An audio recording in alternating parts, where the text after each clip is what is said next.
Hi, I'm Ira Winkler. And I'm Araceli Troy Gomez, and we'd like to welcome you to today's edition of the Irari Report, brought to you in conjunction with CSO Magazine and IDG TV. Today we're really proud to have Mr. Donald Good, who's the Deputy Assistant Director of the FBI. Specifically, he's in charge of the FBI Cyber Division, which is actually the real-life CSI Cyber Group. And for those of you that have seen Security ADD with my devoting my love to the CSI Cyber TV show, we will not hold it against him because he actually does know what he's doing compared to the TV series. So with that, we'd like to welcome you, Mr. Good. Thank you so much for joining us today. I want to start off by asking you a very basic question. Can you tell us a little bit about your current role with the FBI? I'm currently the Deputy Assistant Director in the Cyber Division at FBI headquarters. So what are some of your responsibilities in that role? So I have responsibility for private sector engagement, all our intelligence operations related to cyber, and then I also have responsibility for some of the operational work that we do as well. So would you handle things like the FBI-sponsored InfraGard group? I have InfraGard responsibility for InfraGard across the entire country. You spoke at the Black Hat CSO Forum. What were the takeaways that you gave, or what were the takeaways you would have hoped that the CSOs got from your talk? I think probably the most important thing is that given the current threat and the complexity of the threat, one of the things that we're trying to do as a law enforcement agency is to encourage people to get out in front of it. And one of the ways you can do that is by sharing information. So sharing information within your particular industry, sharing information with law enforcement, and us sharing information with them so that hopefully we can provide them with information to get out in front of the threat or potentially mitigate the threat. That would probably be, I think, one of the most important things that we need to do today. So the FBI works a lot with the ISACs, with the industry-specific information sharing and analysis centers. Would you say that that's the best way for organizations to engage? That's one of the ways. We work with the ISACs across a number of the different industries, the ISOs, which of course are kind of the follow-on to the ISACs. We work with a number of our partners out there, so some of the other law enforcement agencies. But we do go out and we do provide briefings to a lot of the different industry organizations across a number of different industries, including energy, communications, transportation, aviation. So we are engaging with each of the individual sectors or industries on a regular basis. So when you're out talking to people and requesting that they engage with you or you engage with them, what's the way they should reach out to you? So in other words, if I'm a company that has potentially been hit by an attacker, what should I do? Should I reach out to you? Should I perform my own investigation? Should I look towards the ISACs? Is there something specific I should be doing if I think I've been hit and I want to engage somebody from the outside world? What would you say? Are you my first call? Well, really what it comes down to, each company has its own individual protocol for what they do when an incident occurs. But what we like to do is, and what I always tell people is, you should pick up the phone and call the FBI.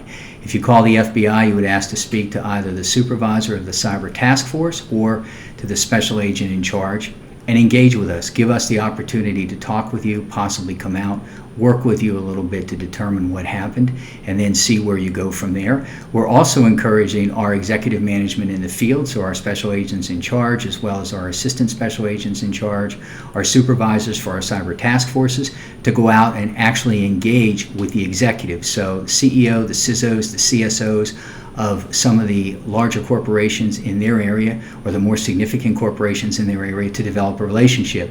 You want to have a relationship with us ahead of time. And the reason I say that is when something happens, that's not the first time that you necessarily want to meet us. And really the benefit is by you sharing information with us and we sharing information with you, we all learn more about the threat. It gives us an opportunity to get out in front of the threat and hopefully do a much better job, because this is such a dynamic environment. We have so much going on. There's just so many different actors out there. The threat's so complex. The more we share information, the more we learn, the better job that we can do to combat the threat.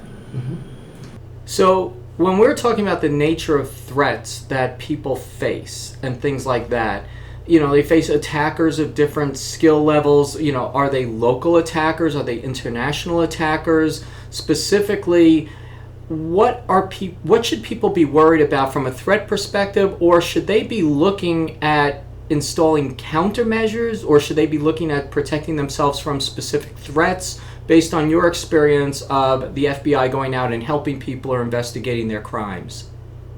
Well, I think everyone needs to care about the threat. The threat's real. I mean, I think with what we've seen, particularly in the last year, there have been a number of companies and a number of different organizations, both private sector as well as government, affected by the threat. And the threat's really multifaceted. I think that's the best way to describe it. So we have a criminal threat where you have people out there who are looking to breach systems or hack systems purely for monetary reasons. They want to take information and they want to be able to sell it and they want to make money from it. So much like the traditional criminal.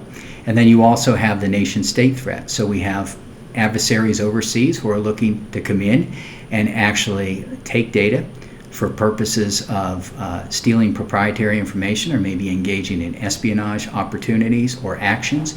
So it's both a criminal threat and a nation state threat.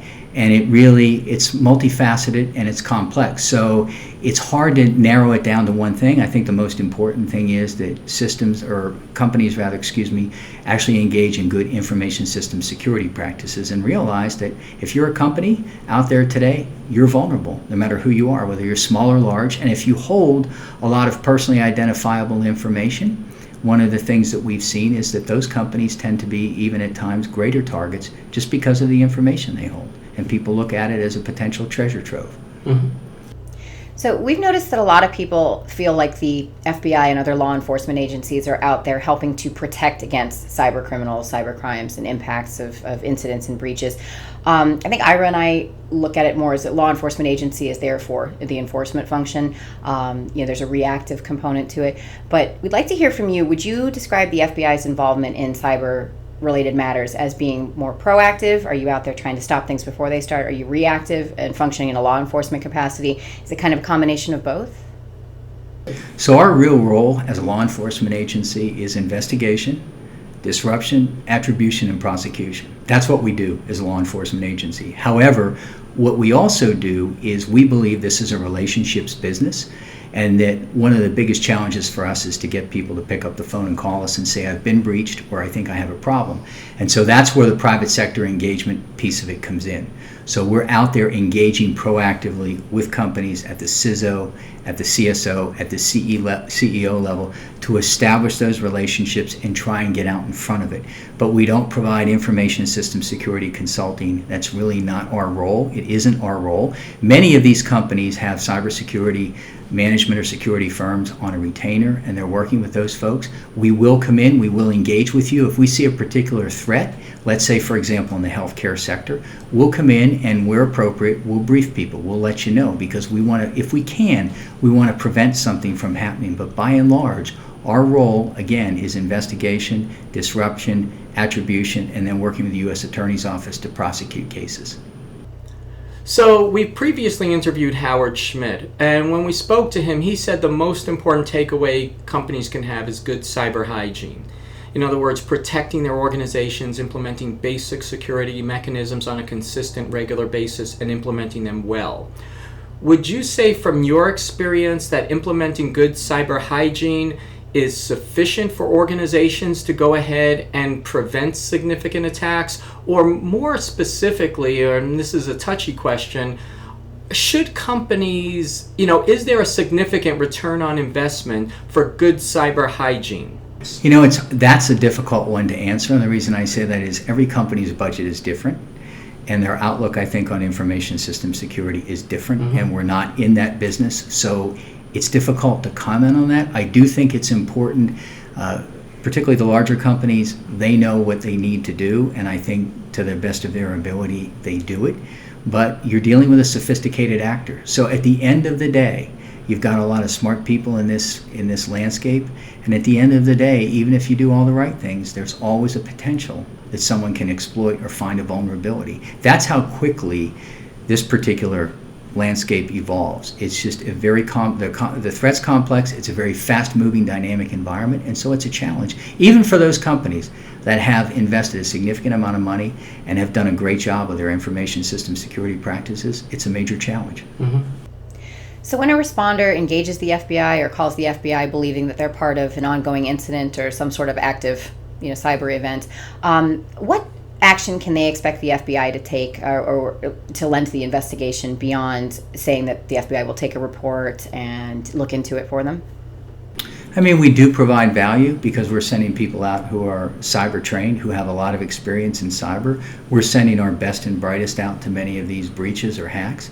But at the end of the day, it's going to be situation dependent.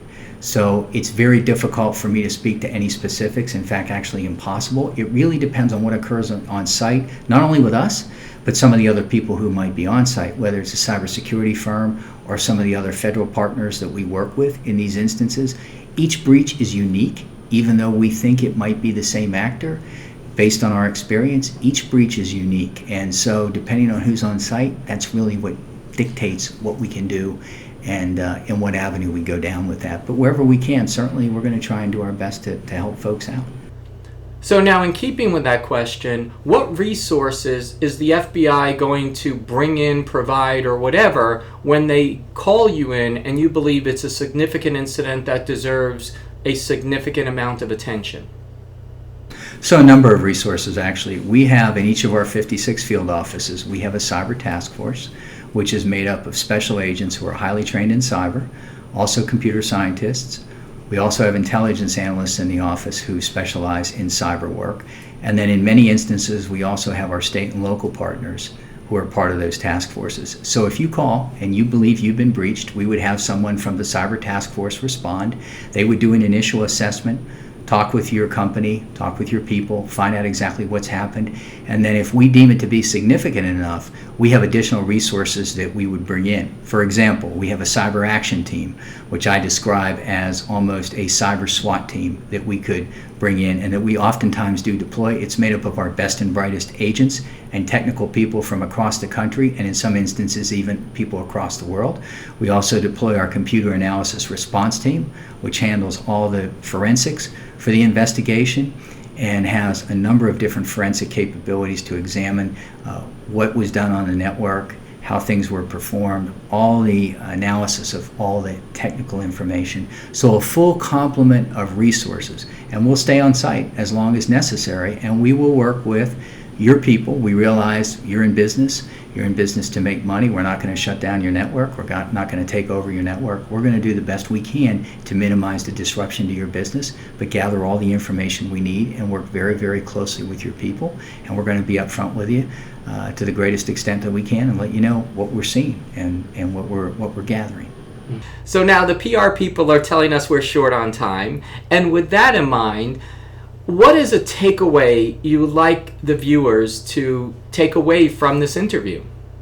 I think as far as a takeaway, the biggest thing is information sharing. A couple things, actually. One, you should have a relationship with the FBI in your area so that you've got someone to call if you think you've been breached. The other thing is information sharing. You need to share information with us, we need to share it with you, and you should share it with other people in your industry. Oftentimes what we're seeing now is that people are doing that, but what I always say is you should share by rule, withhold by exception. And by that I mean share the information because we all learn from one another. And this is one of those things where if you're in the healthcare industry, for example, and you're sharing with someone else in the healthcare industry and they share with you, they may share something with you that prevents you from being breached. Maybe they haven't been breached, but maybe they know something that you don't. This is not the time for people to sit back and not share information. We really need to share. That's how we're going to get out in front of this. I think that's probably the most important thing. I can't emphasize it enough. We spend a significant amount of time talking with the private sector, encouraging them to share because we're sharing. We're sharing more information now as a law enforcement agency in the cyber world than we've ever shared. Mr. Good, we'd like to thank you so much for joining us today. We really appreciate your time and your insight. And I appreciate the opportunity. Thank you. And really, I'd like to reiterate that. We do appreciate you making the time because we know you're an incredibly busy person. And with that, we'd like to tell our viewers, thank you so much for being here. Again, I'm Ira. I'm Ari. And have a lovely day till you see us again.